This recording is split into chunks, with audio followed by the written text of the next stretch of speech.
The Soviet Union built an ABM system around Moscow known as the Galosh system.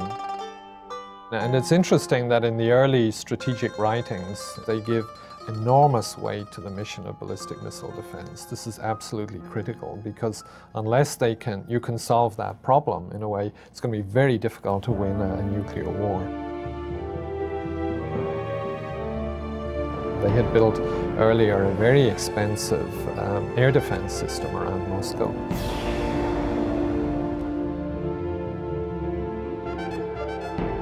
The Soviet Union was thinking about how you would wage a nuclear war, how you would survive a nuclear war and prevail in a nuclear war.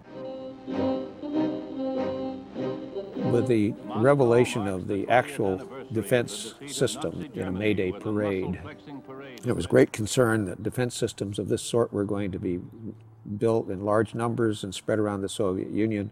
We assumed that they wouldn't just defend Moscow, they would extend it across all of Russia, all of the Soviet Union.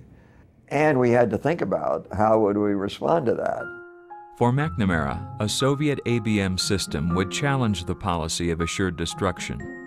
Constrained by budget, McNamara's dilemma was to choose between developing new offensive systems to penetrate Galosh or to develop anti-ballistic missile defenses to guard against Soviet ICBMs. An offensive ballistic missile has 3 phases of flight: the boost phase,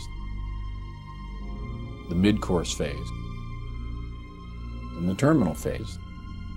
And you can try to shoot it down in any one of those phases. Early missile defense efforts were largely in the terminal phase because it wasn't possible with the technology of the time to see the missiles in the early part of their flight, let alone to attack them. Nike X was a revolutionary concept. Revolutionary in the radar. It was a phased array, a large perimeter acquisition early warning radar, and then 2 different kinds of missiles. A long-range missile, Spartan, and a short-range missile, Sprint. It actually exploded out of the silo. They were not ever destined to be completely successful. One could think of a way to frustrate those defenses by bringing in ballistic missiles in line to the same target. To defend cities against nuclear weapons delivered by missiles means you have to intercept high up in the atmosphere. When you made the first intercept, you would create a fireball which would block out communications over a vast volume. The other missiles would continue to fly in their line and emerge. Your defense system would see it, it would move out to intercept it, and you would have another fireball in a blacked out region. But of course, these are now stacking closer and closer to the target.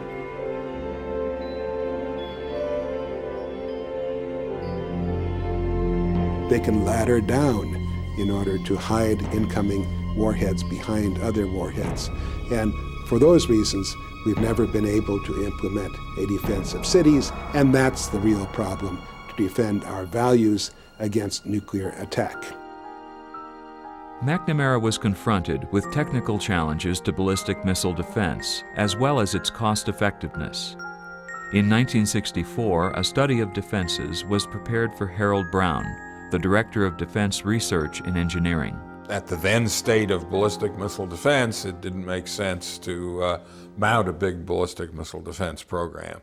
No matter how much you do in the way of ballistic missile defense, the other side can, by spending considerably less effort, overcome what you do. Both sides would tend to build up their offensive forces to overcome any deployed ABM system, even though those ABM systems on both sides were likely to be ineffective. So the buyer of the defense didn't get anywhere, spent his money on a lousy defense, and all he got was to face more offense. It was this race that went on for decades between the offense and the defense. And if you think of defense as hardening and mobility as well as anti-missiles, well, And at times one seemed to have the edge, at times others seemed to have the edge. I think McNamara reached the conclusion that the offense had the advantage. The proper response is expansion of our offense. MIRVs that could substantially increase our offensive capability was one way of doing it.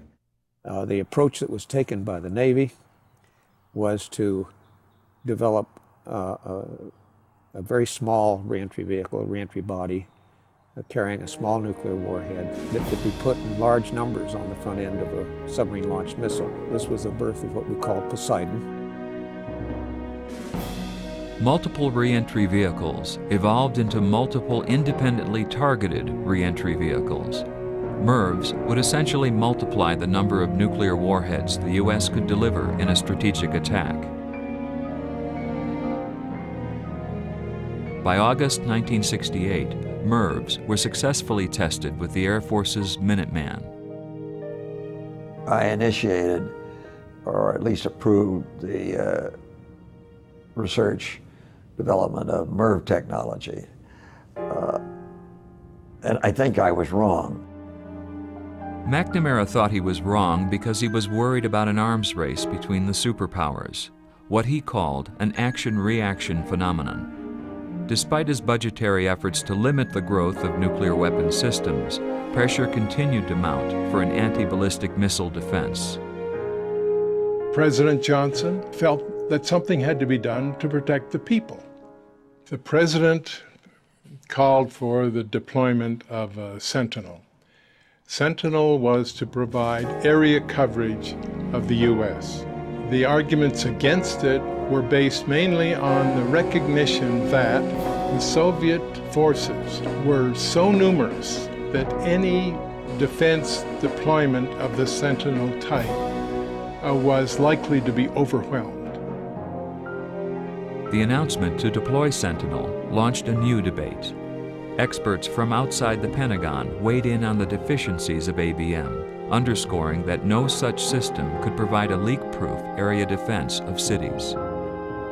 The conclusions were that mid-course intercept of ballistic missiles really doesn't work because there are too many countermeasures. That is, you can put warheads in balloons, you can have additional balloons that in the vacuum of space look like warheads, and so you're pushed to defense, terminal defense. That's fine if you're terminally defending your missile silos. That system, even with that relatively limited mission, not trying to defend people, wasn't very effective. Renamed Safeguard, the broad vision of an area population defense against nuclear weapons was traded for a point defense of Minuteman silos. But even in this truncated form, ABM was destined to be short-lived and would soon be overshadowed by new and competing policy initiatives.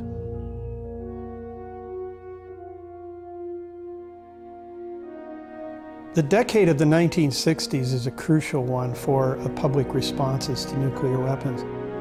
We have a series of crises. The Berlin crisis in 1961, when Kennedy advocates renewed, intensified program of civil defense and fallout shelter construction. Then the Cuban Missile Crisis, when the nation seems to come very close to nuclear war. And then the Test Ban Treaty of 1963. Finally, there has been acknowledgement that man's future rests in his own hands. An atom test ban agreement has been initialed in Moscow. The Test Ban Treaty was perhaps simply the first step in a series of treaties and negotiations with the Soviet Union. But once the issue of atmospheric testing was dealt with by the 1963 treaty, then deterrence theory and the whole strategy that flowed from deterrence theory, I think did have a reassuring effect, at least at some level. But nuclear strategy and public responses to nuclear issues were not unfolding in a vacuum. By '67, the Vietnam War was very much underway.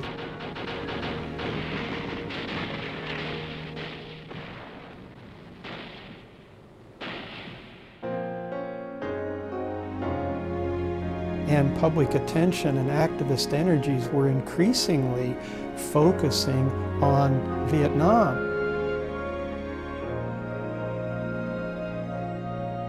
And when people thought of McNamara, they didn't think of nuclear strategic innovations, they thought of Vietnam. In 1967, McNamara and Johnson were confronting the failure of their strategy of graduated response in Vietnam on a daily basis. At the same time, McNamara was struggling to navigate competing interests among the Joint Chiefs. General Earl Wheeler, Chairman, Joint Chiefs of Staff, argued for increased tactical support in Vietnam, while Air Force Chief of Staff General Curtis LeMay pressed for the continued growth of U.S. strategic nuclear forces. McNamara thought that there was sort of no end to the appetite for more nuclear weapons. He wanted to basically say, I can cap the problem. We have enough stuff, we got all kinds of capability here. We can assure that we can destroy them no matter what they do to us. We can ride out a first strike, and in our retaliatory capability, we can destroy everything of value to them. That's enough. For McNamara and the arms control community, mutual assured destruction became almost a catechism. It was a way to reduce the incentive for a first strike on either side, while ensuring a stable U.S. nuclear force posture for deterrence. Let's make each side the hostage of the other, so neither side has to build up its defenses, neither side has to truly worry about a first strike because its retaliatory forces will be sufficient to wipe out the other side. So I think that assured destruction as a device for putting a lid on the arms race was totally compatible with arms control. They kind of went hand in hand. Historic Holly Bush in Glassboro, New Jersey, where East meets West. President Johnson, with aides Rusk and McNamara, awaits his first of two summit talks with Soviet Premier Kosygin. Kosygin arrival marks the first in-person meeting of the two world leaders. Mutual assured destruction became the foundation of an initial effort to engage the Soviets in strategic talks. While the meeting yielded no agreement, Glassboro was the beginning of a period of détente.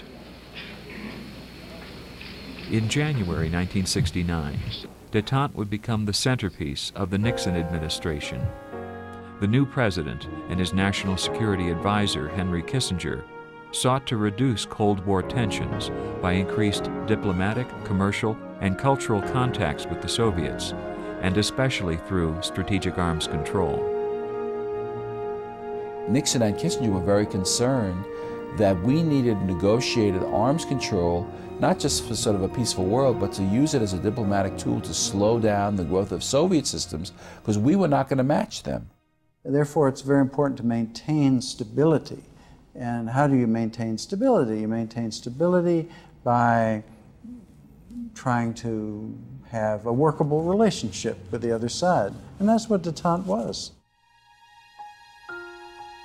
Within 3 years, arms control negotiators in Geneva hammered out an anti-ballistic missile treaty that significantly limited defensive systems.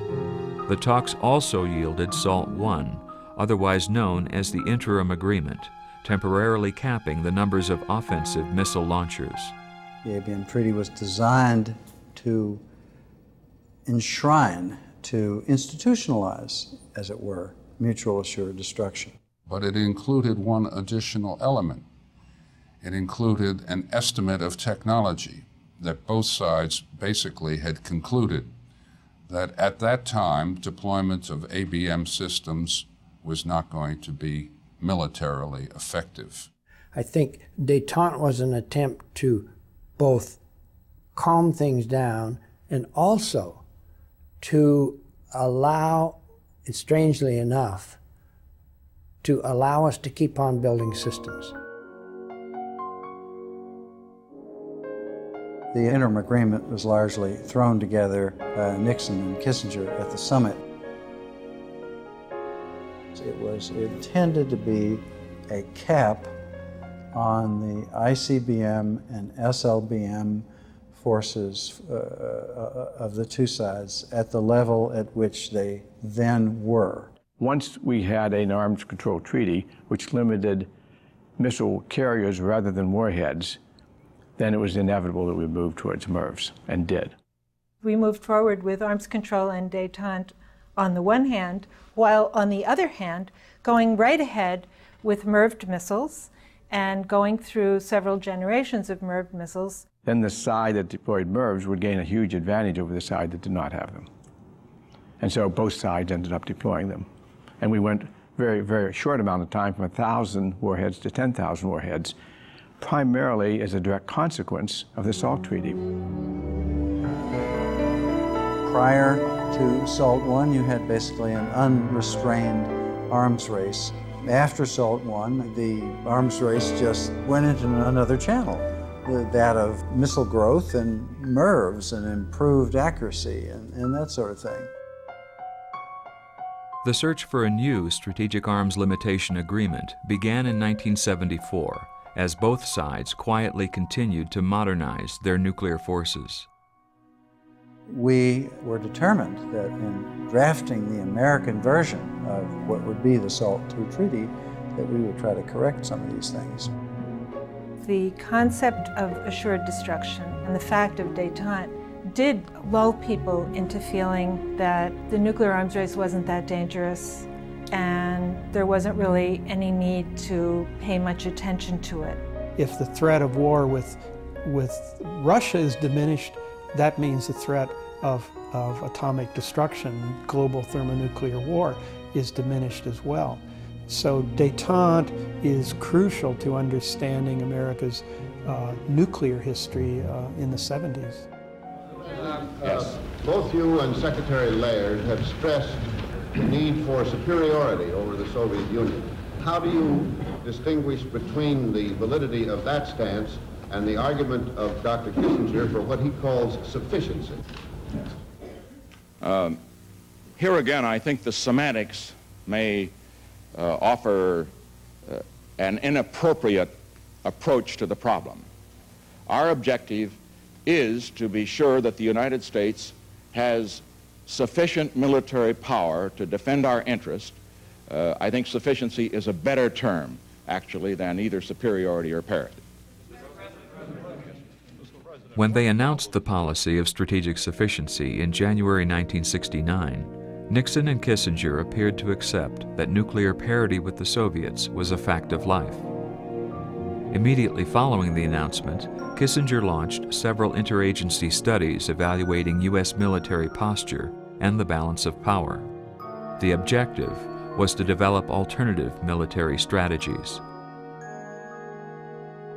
I mean, I think that Kissinger was in the camp that was skeptical of assured destruction, because assured destruction creates the impression of a kind of static situation. In other words, once I have enough, I don't have to think about it anymore.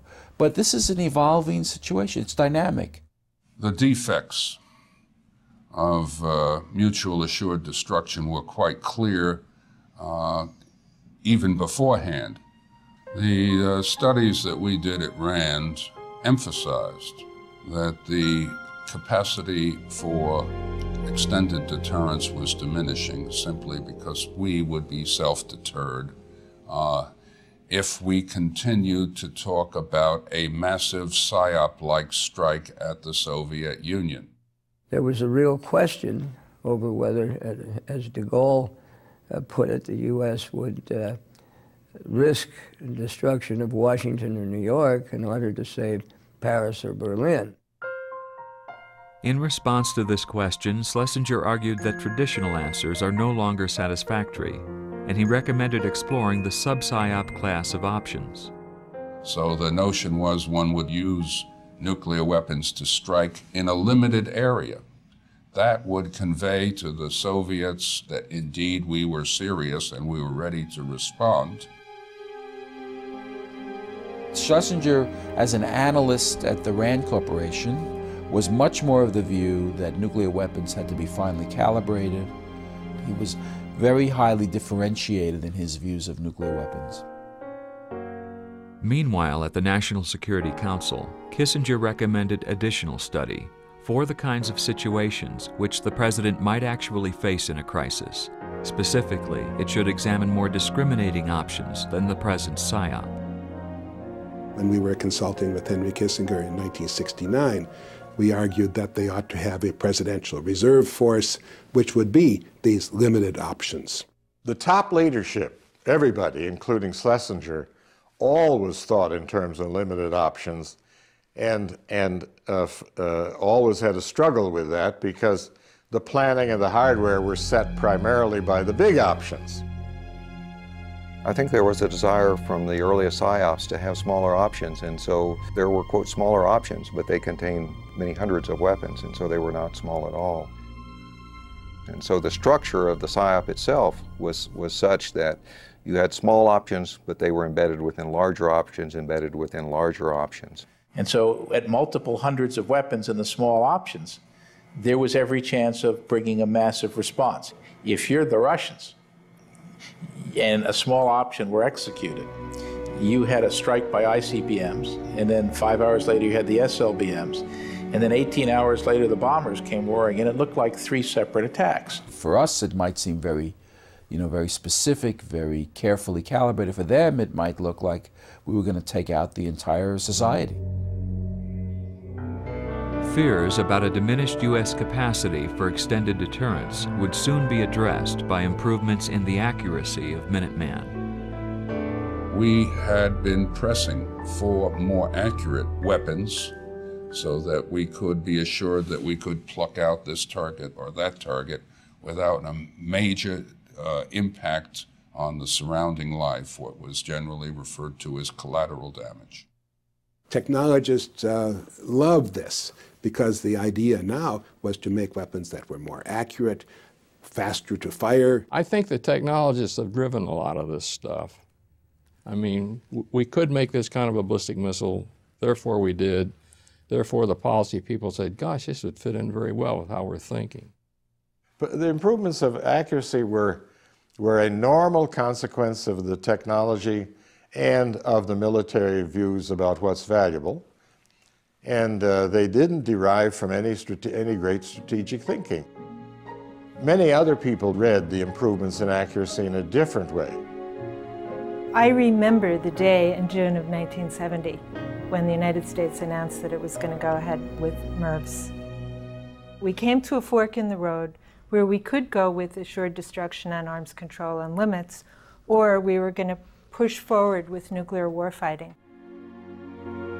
The MIRV technology initiated by McNamara had come to fruition, providing target planners with a significant increase in the number of available warheads.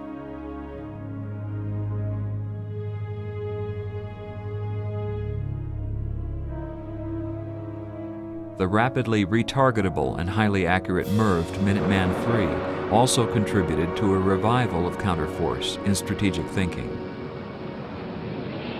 I think a combination of the increase in numbers and the change in the quality being ever better for attacking military targets, and that was kind of sinking through that it wasn't just assured destruction.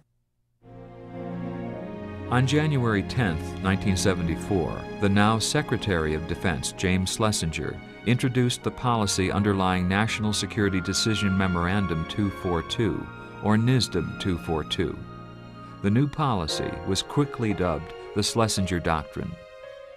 The selective strikes that I emphasized were intended to convey to the Soviet leadership that the United States would not be self-deterred, that we were prepared to initiate the use of nuclear weapons against Soviet territory, and that they should have that firmly in mind in making their plans.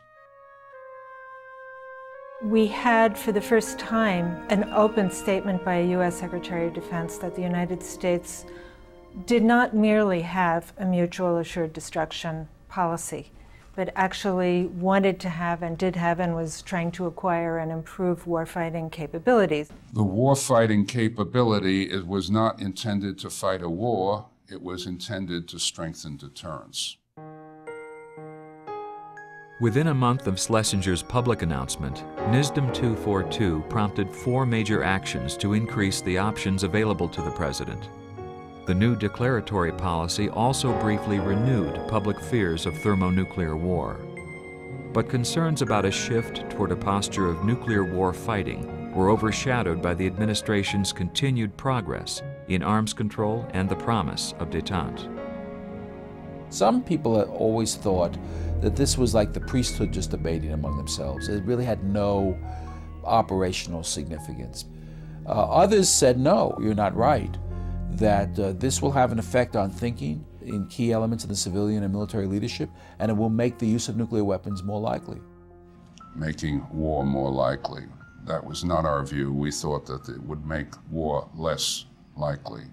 If one wants to preserve the peace, as I think President Washington said, plan for war.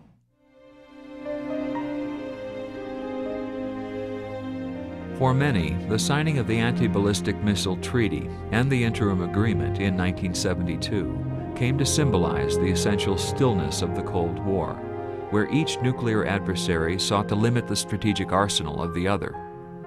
U.S. efforts at arms control, together with changes in strategic nuclear policy, were based on the idea that the Soviets shared U.S. beliefs about deterrence and about fighting a nuclear war if deterrence should fail. I think there was a view which was very widespread and pervasive that the Soviet Union must think about nuclear war in the same way as the United States. In the mid-70s, the United States had fallen into a trap intellectually. We had fallen into a trap of thinking about what would deter us, and we mirror image that onto the Russians. It's important to recognize that that it's what the other side thinks that deters the other side, not what you think. Right after the Moscow summit in 1972, the number of tests of Soviet missiles just expanded exponentially, and they began to introduce MIRV capability and more accurate guidance. The fear was that they could put large numbers of warheads on those same missiles, and that then they could effectively threaten our land-based deterrent. So you began to get real worries, not only about the capabilities of the new systems, but about the thinking that lay behind these deployments. What were they really thinking? President Gerald Ford and his Secretary of State Henry Kissinger thought they knew what the Soviets were thinking when they met with Leonid Brezhnev and his advisors in November 1974. Gerald Ford continued to invest heavily in strategic arms control, and the SALT talks continued apace during his short-lived administration. We're going to have a great government, a great nation, and it's because of you, not me. In the months following the upset victory of Jimmy Carter as president, progress on arms control slowed as the mood in Washington shifted away from détente and toward defense. In early 1977, Paul Nitze, the consummate Cold Warrior who had written NSC 68, now led the Committee on the Present Danger. The committee posed frightening hypothetical scenarios that would leave a U.S. president self-deterred in the face of a Soviet counterforce attack. You then get the argument developing about a window of vulnerability in which a Soviet first strike could destroy the U.S. ICBM force. The committee argued that the remaining U.S. nuclear forces, the bombers and the ballistic missile submarines, would not be effective in counterforce operations. So that sort of forced the U.S. back to an assured destruction attack, primarily against cities. U.S. retaliation with SLBMs would be deterred by the fact that the Soviet Union could then retaliate against American cities. There would be strong pressures for us to halt the conflict before either side launched their final forces, and in which case we would have lost because most of our nuclear force would be destroyed. such an approach, which left things unequal, worried some people. The mood in Washington recalled earlier periods of increasing vulnerability, the first Soviet atomic test, the launch of Sputnik, and the worries of a missile gap that followed. The U.S. watched as the Soviets exploited local conflicts in Angola, Mozambique, and Ethiopia, and as they expanded their political and economic influence. Then, in October 1977, the Soviets alarmed the Europeans with the deployment of the highly accurate SS-20, a MIRVed IRBM aimed at NATO military targets. West German Chancellor Helmut Schmidt publicly declared that the Soviet SS-20s represented a major new threat to NATO, which demanded a response. Others, like the Committee on the Present Danger, asserted that the deployment of SS-20s created a broader imbalance in theater or tactical nuclear forces. The Soviets saw the future military balance as something they were tilting in their own favor. There was a famous article by Richard Pipes called "Why the Soviet Union Thinks It Can Fight and Win a Nuclear War," in which he argued, they didn't accept the theory of deterrence. In the last analysis, when you're in the depths of a crisis, what really would deter them? And some people would say the only thing that would deter them is the knowledge that they would be defeated. Much more important was growing evidence that they had built very heavily protected, deep underground shelters in the Moscow area. And it did become clear that at least the leadership was planning seriously to survive a nuclear war. Jimmy Carter entered office championing arms control and challenging the Joint Chiefs to consider a minimum deterrent nuclear force consisting of fleet ballistic missile submarines. He had been an officer on a nuclear submarine. One of the first questions he asked during the first presidential briefing on nuclear plans, why don't we just have a survivable force of 200 missiles? I think may have been the beginning of the end of his credibility with the military. Within his first year in office, the president confronted an increasingly aggressive Soviet adversary. Now, in the face of new and worrisome intelligence estimates, Carter issued Presidential Directive 18 that launched a review of U.S. targeting policy. Leon Sloss, who had a long tenure with the State Department, led a seminal study called the Nuclear Targeting Policy Review. I think a critical driver was a reassessment of Soviet strategic objectives. And then we also assessed how they were building and deploying their forces. They believed that they could survive a nuclear war, they could control a nuclear war. What Sloss's study came out and said was, you're dealing with people who look at nuclear war differently. They build deep bunkers, they plan for reloads and refirings of ICBMs. These guys have a different view, and what you need to do if you're going to have an effective deterrent is get into the mind of the Soviet leadership, figure out what they value, and hold it at risk. Obviously, their own lives were important. Their control over the various constituents of the Soviet Union and their own political control. Therefore, the countervailing strategy concentrated on those targets. The countervailing strategy. I woke up one morning and said for the posture statement, we needed something a little bit different to help Secretary Brown and get him some publicity. And I said, why don't we call it countervailing instead of counterforce or something? And so I can't even remember whether I discussed it with Harold or whether I just put it in the posture statement. But it went over. Not a thing changed. PD-59, however, had an important breakthrough. It was an attempt to look at deterrence through Soviet eyes. And that became the basis for the notion of having many options, of having them nested. I was discouraged to discover that there was a notion that we might attack the Soviet political leadership. And if we did so, all possibilities of restraint would be destroyed at that time.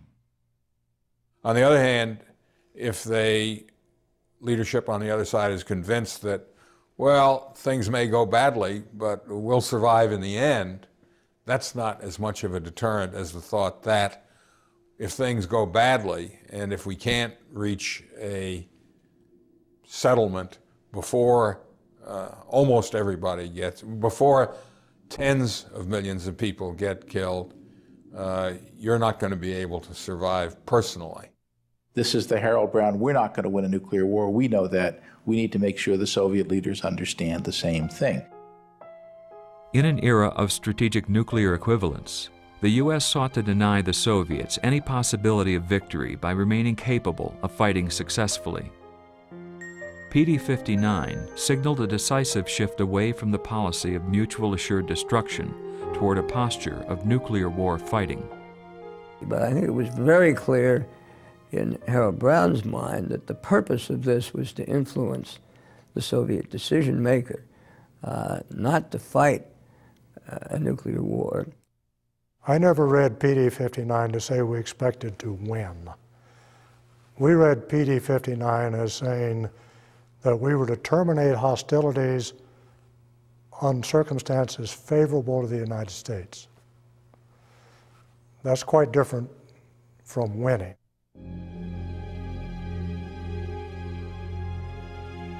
In 1975, a snapshot would reveal two superpowers armed to the teeth, with the Soviet Union having more momentum than the U.S. The nuclear buildup that began in the mid-70s was in response to the perception that the Soviet Union was pulling ahead of the United States. And we saw our comparative advantage being in technology, so we were always pushing our technological imperative. In an age of sophisticated technology, the computer plays an increasingly large part in DNA's program. Computer-generated codes describe the nuclear blast and thermal environment and predict the effects on weapon systems. The neutron bomb was something that was actually first developed for the Sentinel system. And this was a warhead which would kill by strong flux of 14 million volt neutrons.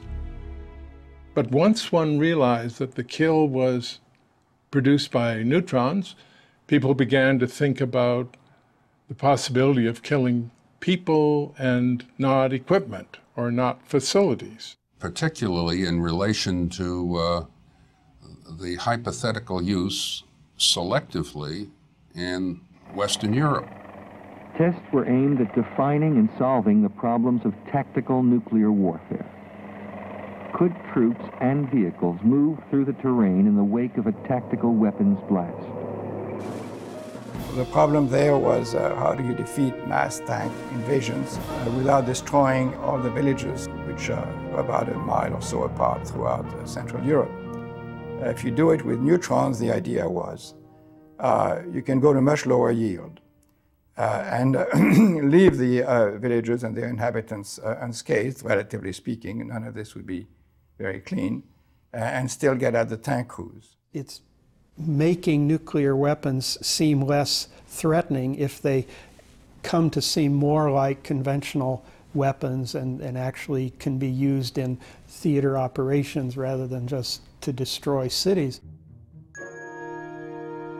In June 1977, the Carter administration's defense budget included the production of enhanced radiation nuclear warheads. The so-called Neutron Bomb was to be deployed on NATO bases and was described as the first in a new generation of tactical mini-nukes. By early 1978, Jimmy Carter found himself at the center of a heated debate that played out in the streets of Western Europe and at NATO headquarters. Protesters alleged that the neutron bomb would kill people, leaving property intact. At the same time, NATO defense ministers feared being decoupled from the U.S. strategic deterrent, leaving Europe to become a nuclear battlefield.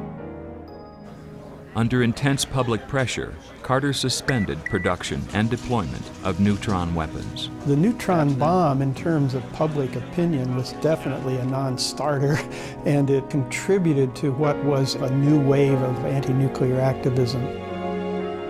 Brussels, December 1979, an unusual joint meeting of NATO defense and foreign ministers. On December 12, 1979, NATO agreed to modernize its nuclear forces, going forward with plans to deploy new intermediate-range nuclear missiles. The fear was that the Soviets could strike Western Europe from their homeland, and we had no comparable system. And so NATO embarked on the so-called two-track strategy. It would modernize to have a comparable capability by deploying ground-launched cruise missiles in 5 countries and by deploying a modified Pershing II missile in Germany. And it would seek to eliminate the SS-20s through negotiations.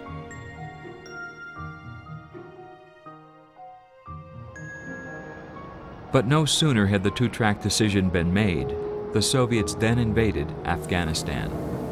It began on Christmas Eve with 350 transport planes shuttling a Soviet airborne division into Kabul airport. 3 days later, the main invasion force followed. 50,000 troops crossed the Soviet-Afghan border. The Kremlin had committed its forces to a long and costly occupation.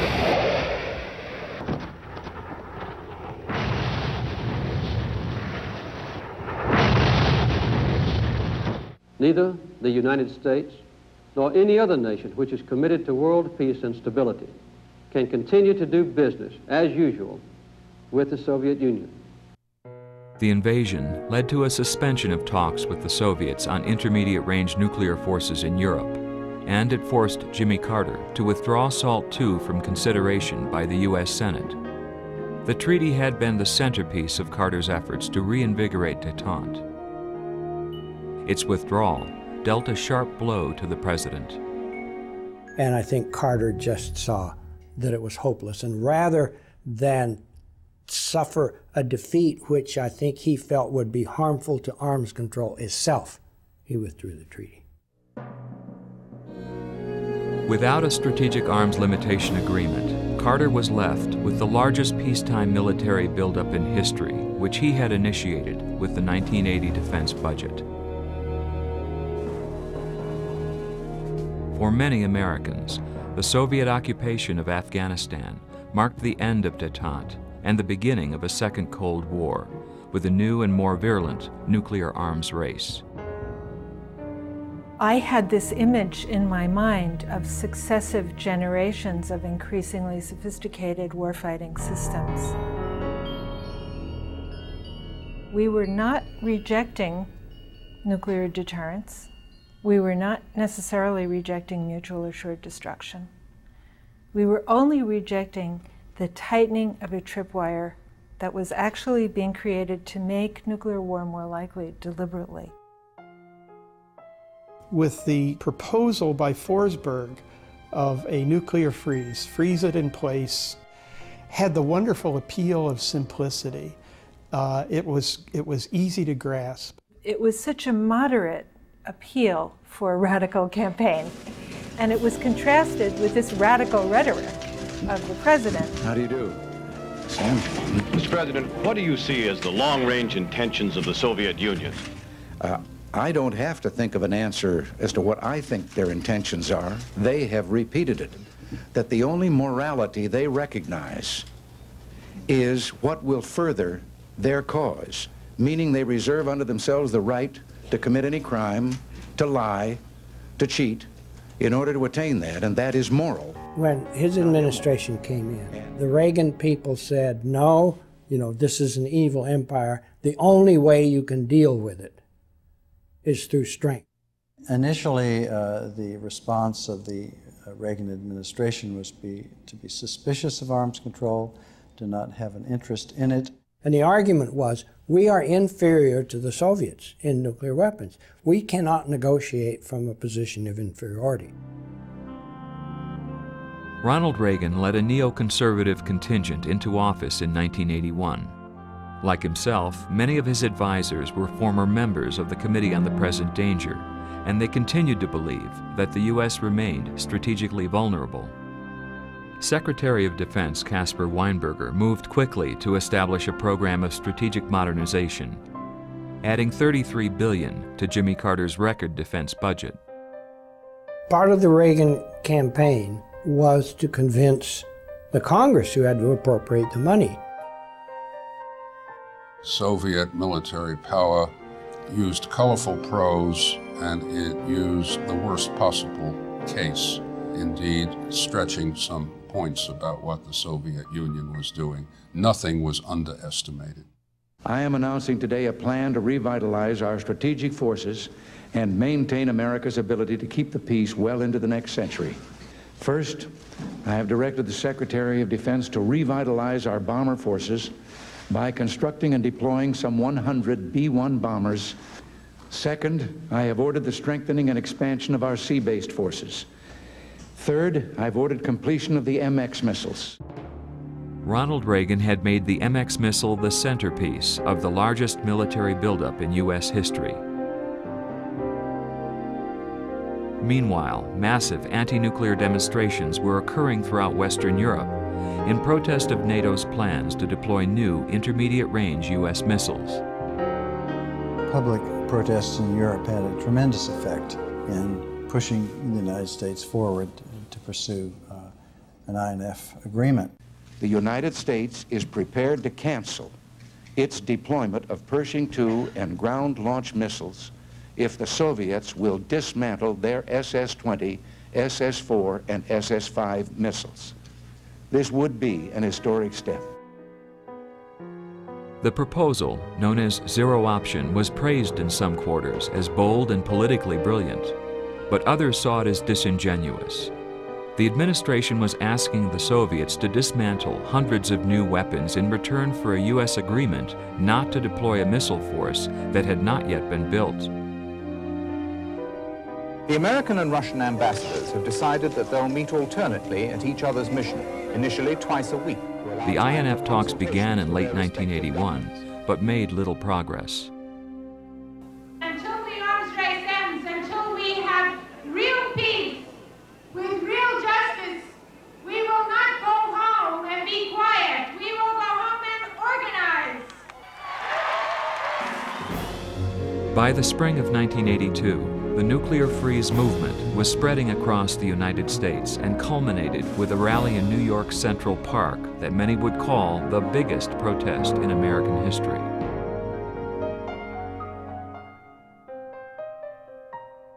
To understand what took place under Reagan, I think you have to understand that by that time there were very, very strong forces at work within the government.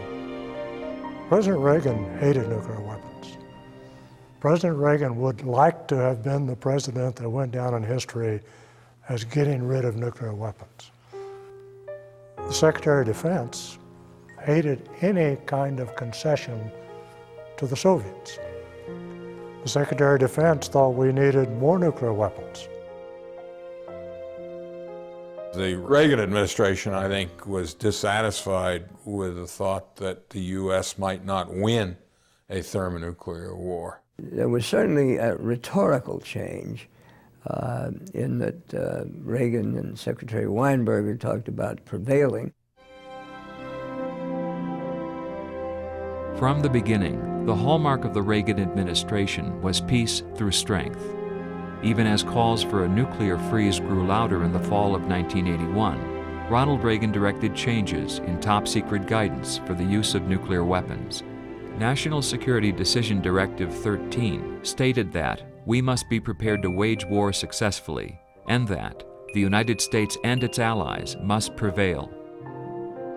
NSDD 13 was not that different from PD 59, but we didn't want to be justifying the largest buildup in history based on Jimmy Carter's strategic policy. There is not that much difference. It alters the priority of the targets. The other thing about NSDD-13 is that it had some unfortunate rhetoric. It had this very chest-thumping, if there's a nuclear war, we're going to prevail. Even though these were very classified documents and nobody ever intended them to see the light of the day, there was nonetheless great attention paid to the rhetoric by which you expressed things, because it became the basis for how you talked about nuclear weapons in public discourse. In the spring of 1982, the Reagan administration's increasingly harsh public rhetoric about the Soviet Union served to fuel public fears. The image of Russian militarization and the Russian military and the possibility of war between the two sides, it just seemed like there was a kind of warmongering administration. The march of freedom and democracy, which will leave Marxism, Leninism on the ash heap of history as it has left other tyrannies which stifle the freedom and muzzle the self-expression of the people. As Reagan was denouncing the Soviets, the Pentagon's defense guidance was leaked to the New York Times. The combination of harsh public rhetoric and secret guidance about the possibility of a protracted nuclear war in which American nuclear forces must prevail made for a combustible mixture.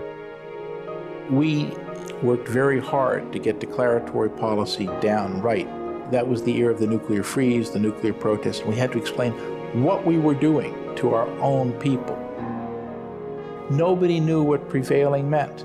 And when it finally became an issue in the context of the nuclear freeze, President Reagan began using a phrase that we worked out with Secretary Weinberger. A nuclear war cannot be won and should never be fought. While the Reagan administration softened the language of declaratory policy, a war of words and images continued between a president who sought to confront the Soviet Union. They are the focus of evil in the modern world. And those seeking to portray the fearsome result of that confrontation. The danger was described in very vivid, very emotional terms, and even if significant portions of the human population survived the initial cataclysm of war, the long-term ecological effects would be absolutely devastating. The nuclear winter thesis as advanced by Sagan was basically wrong. The effect was vastly overblown, and the model which they used was clearly wrong. It wasn't so much that people thought that there wouldn't be a nuclear winter, but that he really overstated it pretty seriously. So once you put in realistic assumptions about targeting and realistic assumptions about what the climate would do, you came up with a potential cooling of possibly a summer's duration, a few months, over certain parts of the world. Not a trivial effect, but nothing like what was originally described. I think that the nuclear winter debate intensified the images that people had about what a nuclear war would do to the world and why a nuclear warfighting policy didn't make any sense. Reagan was facing a problem. He did not trust that the Soviets would pursue a peaceful cause. He felt strongly he had to ensure the survival of the American people under favorable conditions. Edward Teller had long advised Ronald Reagan on matters of defense and now urged the president to abandon mutual assured destruction for a doctrine of assured survival. In the fall of 1982, Teller pressed Reagan to mount a breakthrough effort for a nuclear strategic defense. Reagan was receptive to Teller as well as to other proponents of non-nuclear defenses at the High Frontier Group. Reagan was searching for a way to challenge the Soviets that did not rely upon offensive weapons or arms control. And technology was a very good way of challenging them because this was our strong suit. All of this came together and Reagan, without very many people knowing, he announced what became known as the Strategic Defense Initiative. I call upon the scientific community in our country, those who gave us nuclear weapons, to turn their great talents now to the cause of mankind and world peace, to give us the means of rendering these nuclear weapons impotent and obsolete. Well, the origin of SDI was President Reagan's antipathy to nuclear weapons. And he wanted a defense, a non-nuclear defense against nuclear weapons, which somehow he argued would render nuclear weapons impotent and obsolete. A shield, laser-based technologies, exciting new technologies that can render us safe from any possible nuclear attack, and he painted a very compelling image of the power of American technological know-how. The supporters of the SDI in the technical community, and there weren't actually that many of them, but they believed, and rightly, that technology had changed substantially and that it was worth taking another look. Maybe we could build brighter lasers, higher intensity lasers, maybe X-ray lasers pumped with nuclear weapons and so forth. That was fine on paper. There was not ever, to my knowledge, a laser system that could be deployed that made any sense whatever. Lasers in space would have been extraordinarily expensive and extraordinarily vulnerable and not assured of performance. We really never had a defense. We had a policy to build a system, but that was only to do the research and development, $25 billion within the first 5 years, $50 billion, $75 billion over a period of 10 years, and then we would decide whether to go ahead with the construction. So suddenly, almost overnight, people aren't debating nuclear arms control or nuclear freeze proposals. They're debating the technological effectiveness of the Strategic Defense Initiative. And I think for a brief while, there was some significant hope among the population at large. But I believe that that was pretty quickly put to rest by the sort of traditional arms control community argument that was made right away and repeatedly, and I think very effectively, that there simply wasn't any way to have a comprehensive defense. We had some nice technology from SDI, but no way you could have the leak-tight system. The initial euphoria over SDI subsided in the months following the president's speech. Reagan's initiative would evolve into an extensive research and development effort, and the theme of U.S. technological superiority would clearly resonate with the Soviets. Reagan believed he had offered a way out, a technological solution to the nearly 40-year-old dilemma surrounding nuclear weapons. In May 1983, a pastoral letter by the United States Conference of Catholic Bishops reframed this dilemma in moral terms, casting doubt upon the very premise of nuclear deterrence, not as an end in itself, but as a step on the way toward a progressive disarmament. But events in late 1983 would push the goal of arms control virtually out of reach. The September shoot-down of a Korean passenger jet by Soviet defenses was followed in November by the delivery of intermediate-range nuclear missiles to NATO, prompting the Soviets to withdraw from arms control negotiations altogether. U.S.-Soviet relations were probably at that moment at the lowest point in many years. It was a true nadir. This is San Francisco. We have lost our New York signal. Radar sources confirm the explosion of nuclear devices there in New York and up and down the East Coast. We interrupt this program at the request of the White House. At the end of 1983, the threat played out on television in dramatizations that, for many, crystallized the fear of sudden and catastrophic nuclear war. They're on their way to Russia. The nuclear danger was encapsulated with the image of global thermonuclear war. All of this popular culture material feeds into shaping a public mood that in turn creates the framework within which the strategists and the diplomats and the political leaders must operate. And it was within this complex framework of emotional, moral, and international security issues that the president now found himself.